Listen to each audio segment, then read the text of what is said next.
Au sommaire de ce journal, deuxième audition de Constant Moutamba au bureau du procureur général près la Cour de cassation.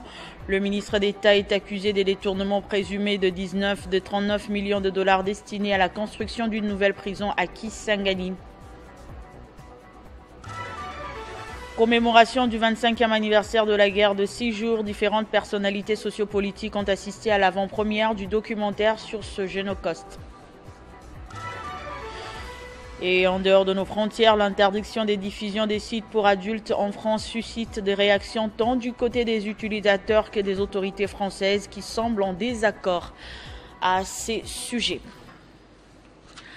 L'info, c'est l'heure sur Télé 50. Bienvenue à tous. À la une de l'actualité, Constant Moutamba s'est présenté pour la deuxième fois ce vendredi au bureau du procureur général près la Cour de cassation. Comme mardi, la circulation sur le boulevard du 30 juin a été bouleversée par les sympathisants du ministre d'État en charge de la justice et garde des Sceaux venus manifester leur soutien. Il s'agit d'un vendredi décisif pour tirer au clair une affaire de détournement qui lui colle à la peau depuis le mois dernier. Un nouveau vendredi et toujours pas de Constant Moutamba à la Cité de l'Union africaine pour prendre part au Conseil des ministres. Le garde des Sceaux a été aperçu brièvement ce midi dans les locaux du procureur général près la Cour de cassation. Sourire aux lèvres et plutôt serein. Ça se passe bien ? Ouais, il faut tenir bon. Salut, ça va ? Comme mardi, Constant Moutamba s'est de nouveau fait accompagner d'une foule de militants improvisés qui clament son innocence avant la justice. Pour sa défense, ces jeunes, pour la plupart, plaident une tentative de faire taire un commando déterminé à mettre fin à la mafia qui caractérise les secteurs judiciaires dans le pays. Mais les accusations qui pèsent sur le ministre d'État ne sont pas les moindres. Constant Moutamba aurait tenté de détourner des dizaines de millions de dollars sous couvert de la construction d'une prison à Kisangani. La semaine dernière, à l'Assemblée nationale, le ministre d'État aurait reconnu quelques erreurs administratives, mais pas l'intention de subtiliser les fonds publics. Des fonds tirés de la caisse du Frivao, une structure mise en place pour garantir la redistribution équitable de la réparation payée par l'Ouganda aux victimes de la guerre des 6 jours à Kisangani. Lutte contre la vie chère initiée par le gouvernement de la République, ceci continue de porter de fruits. Cette fois, c'est le prix du maïs qui connaît sensiblement une baisse évaluée à 25% à Kinshasa. Constat de nos reporters qui étaient descendus dans quelques marchés de la capitale. Regardez. Le maïs, ce produit alimentaire le plus consommé en République démocratique du Congo, enregistre une baisse généralisée dans plusieurs marchés de la ville de Kinshasa. Selon notre constat, et celui effectué par les agents du ministère de l'économie nationale, ministère chargé de la réglementation des prix des biens de première nécessité et autres, cette baisse est évalué à 25%. Au marché de la Liberté, approvisionné à grande partie par le produit en provenance de l'ex-province du Bandundu, un sac de 100 kilos se négocie actuellement à 140 000 francs congolais contre 200 000 francs congolais la semaine passée. Même scénario au marché Louza et Matete, où le prix d'un sac de 100 kilos passe de 250 000 francs congolais à 200 000 francs. À Matadi Kibala, approvisionné par les commerçants qui viennent du Congo central, le prix du maïs a également connu une baisse réelle, avec des répercussions directes sur les prix de la petite meurette. Une écolo des grains vendue auparavant à 5 000 francs congolais se négocie actuellement à 3 000 francs. Cette abondance s'explique aussi en raison de la politique mise en place par le ministère de l'économie nationale qui consiste à soutenir les producteurs locaux, les cas de cette embellie enregistrée au parc d'Nkwadi dans les Kasaï orientales où cette année, la récolte est passée de 2 à 4 tonnes par hectare. Par contre, certains vendeurs interrogés pensent que les prix seraient encore plus bas s'ils ne faisaient pas face aux nombreuses barrières érigé sur la nationale numéro 1.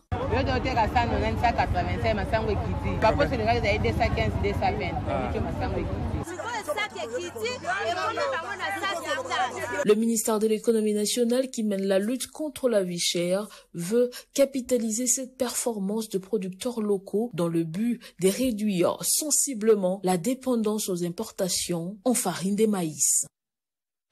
La situation humanitaire reste préoccupante dans les zones occupées par les rebelles. C'est l'alerte des bourgmestres de Bukavu et de la diaspora congolaise en Ouganda, faite à la ministre des Affaires sociales, Action humanitaire et Solidarité nationale, Nathalie Aziza Mounana, qui promet son implication pour trouver une solution urgente. C'est une séance marathon au ministère des Affaires sociales, Action humanitaire, Solidarité nationale, où la ministre Nathalie Aziza Mounana, avant de se rendre au Conseil des ministres, a accordé tour à tour les audiences à la diaspora congolaise vivant en Ouganda. Venue présenter à Nathalie Aziza Mounana la situation humanitaire des déplacés congolais vivant à Kampala. La diaspora sollicite par ailleurs une action coordonnée entre le ministère des Affaires étrangères et celui des Affaires sociales, Action humanitaire, Solidarité nationale pour assistance humanitaire en Ouganda. Le territoire ougandais héberge jusqu'à ce jour plus de 450 000 réfugiés congolais. Nous sommes venus passer un message et d'attirer l'attention de nos autorités pour qu'une intervention humanitaire rapide et urgente soit faite en faveur de nos compatriotes qui sont en Ouganda. Nous sommes ravis d'être reçus par son Excellence Madame la ministre des Affaires sociales, notre maman, qui nous a très bien accueillis.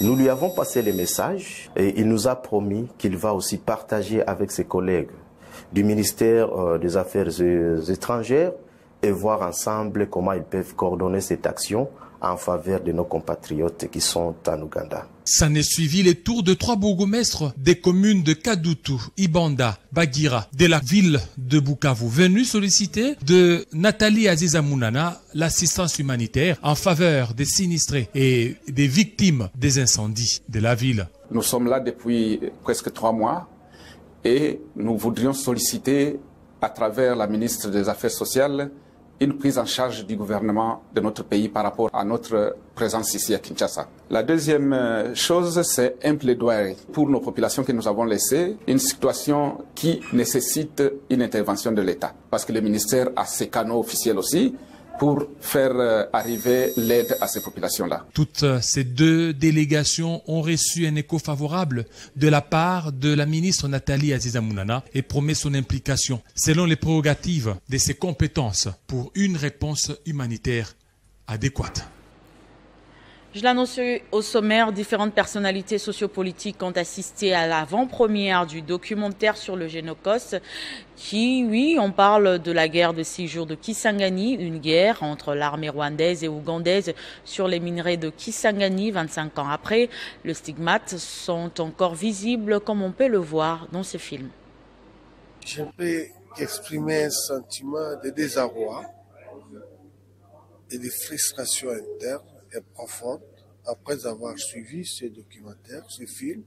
Plus ou moins 1 heure pour résumer la guerre de Kisangani, un 6 jours de calvaire indescriptible pour un affrontement des militaires non congolais qui ont pris pour champ de bataille la République démocratique du Congo et précisément la ville de Kisangani. Pour le Rwandais, Kisangani serait un endroit où on va verser les trop pleins de la ville de Kigali, donc du Rwanda.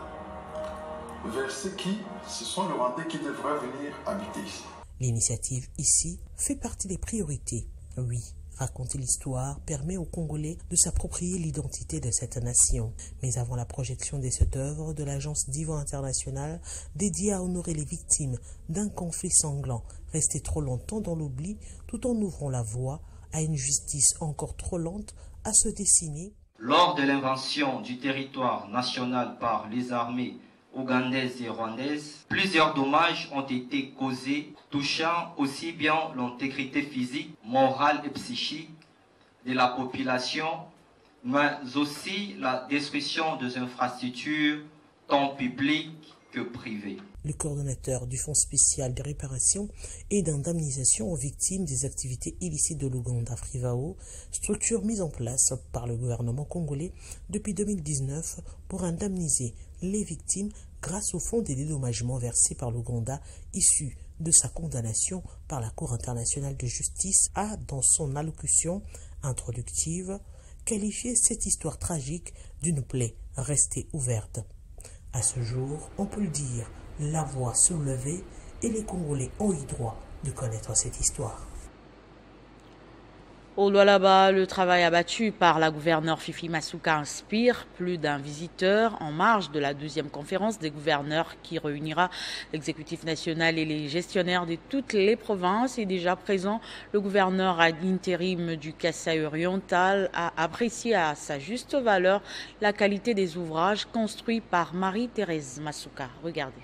Pour l'amour de sa province et dans les soucis de copier ce qui est demi au Lualaba, ont envie de les transférer au Kasaï oriental, le gouverneur Augustin Kayembe a sacrifié de son temps dans l'après-midi de ce jeudi 5 juin en parcourant plusieurs artères de la ville de Kolwezi, chef-lieu de la province du Lualaba. Son objectif, visiter quelques immeubles construits dans la province pouvant abriter les services de l'État. C'est le cas du bâtiment des R+4 sorti de la terre à quelques encablures du rond-point 30 juin. Ce dernier servira de la direction provinciale d'impôts non fiscal et fiscal de la province. Sur place, le premier de tous les Kasaïens a parcouru tout l'immeuble du premier au dernier niveau en passant par la réception des différents bureaux pouvant servir de cadres de travail des fonctionnaires de l'État. Constat exceptionnel fait à chaque niveau, les travailleurs auront une cafétéria et une salle de réunion remplissant les normes de travail et standards internationaux. Tout en haut du bâtiment, les constructeurs de ces bijoux qui accompagnaient le gouverneur Augustin Kayembe a laissé une terrasse pouvant accueillir plus de 300 personnes pour une soirée récréative. De là, la délégation du gouverneur était également sur la 6e avenue où le même entrepreneur construit un bâtiment d'intérêt provincial. À l'issue de cette visite, Augustin Kayembe dit être prêt de calquer les mêmes modèles de bâtiments dans sa chère province de Kasaï oriental. Il faut apprendre à imiter ce qui est meilleur. C'est-à-dire, tu arrives quelque part, tu vois des bonnes réalisations et les copier aussi pour les réaliser chez soi. Loin d'être un prédicateur des fausses promesses, le gouverneur Augustin Kayembe est le véritable rempart pouvant placer sa province du Kasaï oriental sur l'orbite d'une province qui se fait développer, unie, forte et prospère.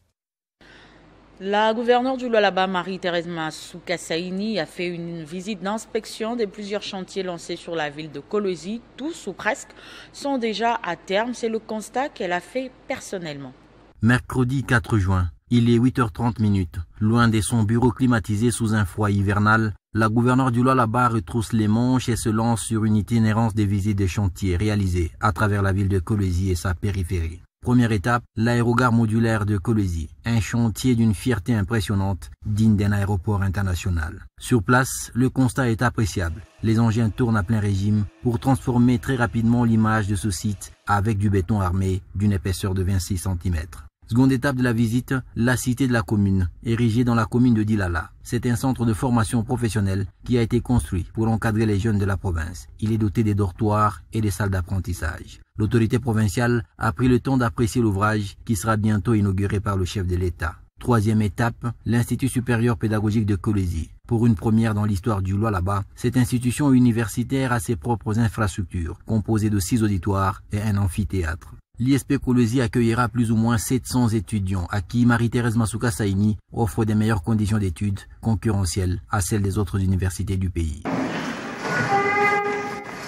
Grâce à cette réalisation, finit les cours ambulatoires pour une institution respectable comme l'ISP. Le nouveau bâtiment administratif du secrétariat exécutif de la CENI est déjà prêt à accueillir ses locataires. La gouverneure Marie-Thérèse Masuka Saini s'y est rendue pour palper du doigt la qualité des travaux exécutés par l'entrepreneur. Ici, tout a été fait dans les normes avec tous les détails exigés. Du bureau du secrétaire exécutif, en passant par les autres locaux déjà équipés jusqu'à l'entrée du matériel électoral, le travail est admirable à sa juste valeur. L'aboutissement de ce projet s'inscrit dans le cadre de mettre les agents de la centrale électorale au Lualaba dans les conditions pouvant permettre de bien mener les opérations électorales. La direction des recettes non fiscales du Lualaba et la direction des impôts ne seront plus locataires. Ces deux régies financières ont désormais un cadre propre à elles. Un bâtiment de 4 niveaux construit dans le cadre d'assainir l'environnement de travail. Marie-Thérèse Masuka Saini y est passée pour un constat et s'en sort satisfaite. La dernière étape de cette ronde est la clinique moderne du Lualaba, située dans l'enceinte de l'hôpital général de référence Mwangeji. La chef de l'exécutif provincial du Lualaba s'est imprégnée de ce qui a été réalisé jusque-là.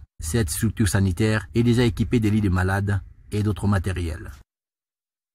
Et puis lors d'une conférence de presse tenue ce vendredi dans la commune de Lingwala à Kinshasa, les Wazalendo ont fermement contesté le rapport des Bouteli.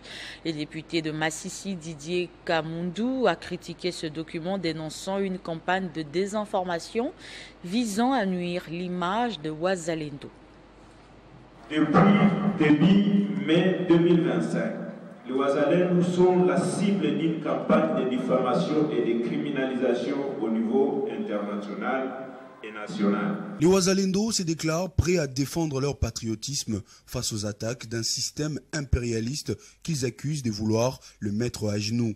Dans ces contextes, le député national Justin Daïchimié a exprimé son soutien à la cause des Wazalendo, soulignant l'hypocrisie de la communauté internationale. Est-ce qu'un peuple a le droit de se défendre quand il est agressé? L'article 51 de la charte de l'ONU reconnaît les droits naturels de légitime défense, individuelle ou collective, dans le cas où un membre des Nations Unies est l'objet d'une agression armée, jusqu'à ce que le Conseil de sécurité ait pris les mesures nécessaires. Le rapport des Bouteli suscite l'indignation parmi les Wazalendo. Kachali Gentil, porte-parole du mouvement APCLS, a affirmé que les Wazalendo ne sont pas des criminels, mais qu'ils se battent pour l'intégrité territoriale de leur pays. Nous ne sommes pas des criminels, nous réfutons avec énergie ces accusations. Notre mission, c'est défendre notre peuple, veiller à l'intangibilité de nos frontières.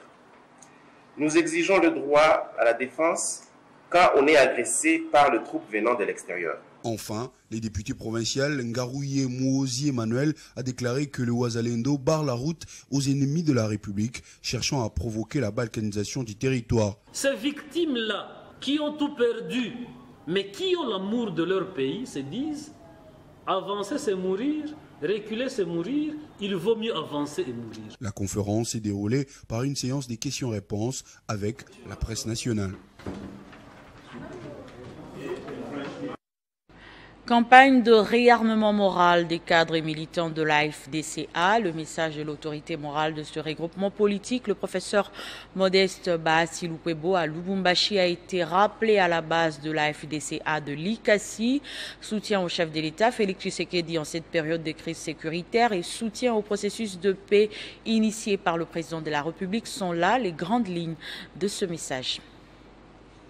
Bien qu'étant empêché à Kinshasa, Eloge Mwandwe, au cadre de la FDCA, était présent lors de la rencontre de restitution du message de l'autorité morale de la FDCA aux membres de ces regroupements politiques basés dans la ville de Likasi, dans la province du Haut-Katanga. Il y a peu, l'autorité morale de la FDCA et deuxième vice-président du Sénat, le professeur Modeste Bahati Lukwebo, était en mission dans l'espace Grand Katanga, accompagné d'une importante délégation composée notamment de l'honorable questeur Chimène Polipoli et Eloge Mwandwe, pour lancer la campagne de réarmement moral des cadres militants de cette plateforme politique. L'objectif pour le numéro 1 de la FDCA était de réveiller la conscience collective des Congolais membres de son parti, basé dans cette partie du territoire national, à faire face à la crise sécuritaire que connaît le pays dans sa partie Est, appelant à un soutien indéfectible au chef de l'État Félix Tshisekedi.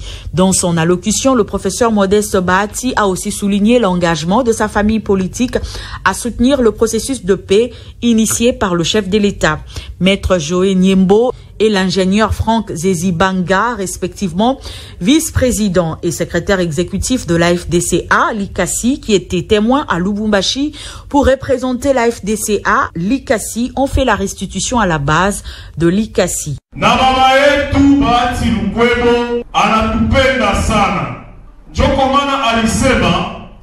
Parce qu'il anapenda Kongo yake sana na Kongo huyu wakati iku agrese. Shema tunayo kusema Kongo iku agrese shinjovi. La FDCA demeure à ce jour très engagée derrière le chef de l'État en cette période de crise sécuritaire et mobilise ses membres sur l'ensemble du territoire national et à l'extérieur du pays. L'interdiction des diffusions des sites pour adultes en France met en lumière le défi entre la protection des données et l'accès des mineurs à ces sites. Cette décision a suscité des réactions tant du côté des utilisateurs que des autorités françaises qui semblent en désaccord à ces sujets.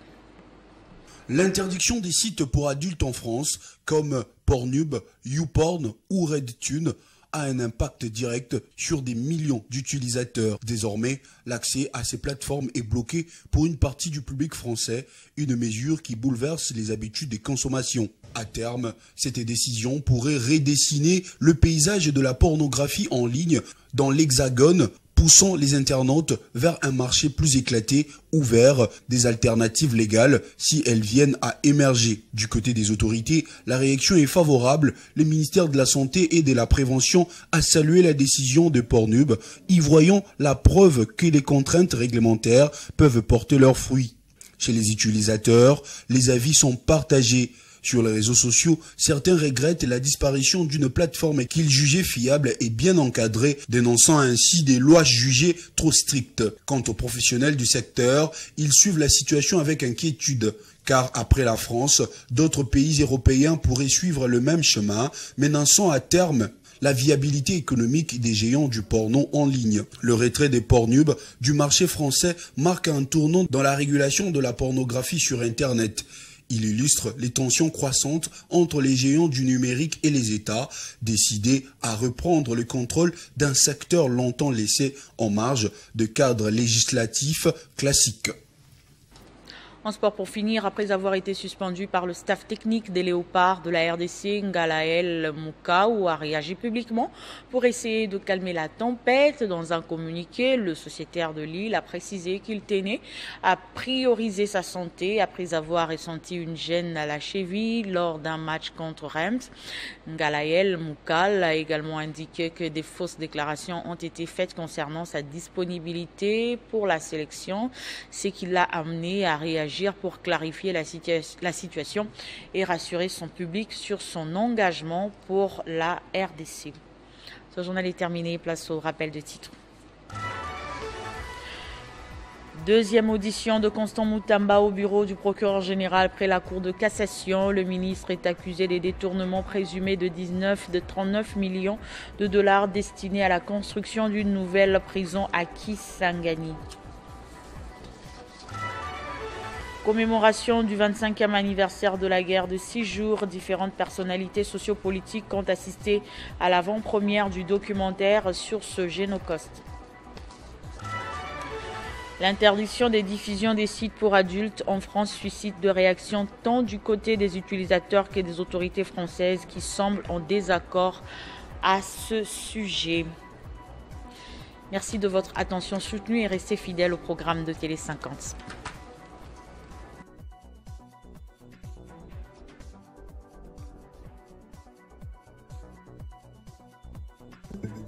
Retrouvez toute l'actualité en continu sur www.tele50.cd.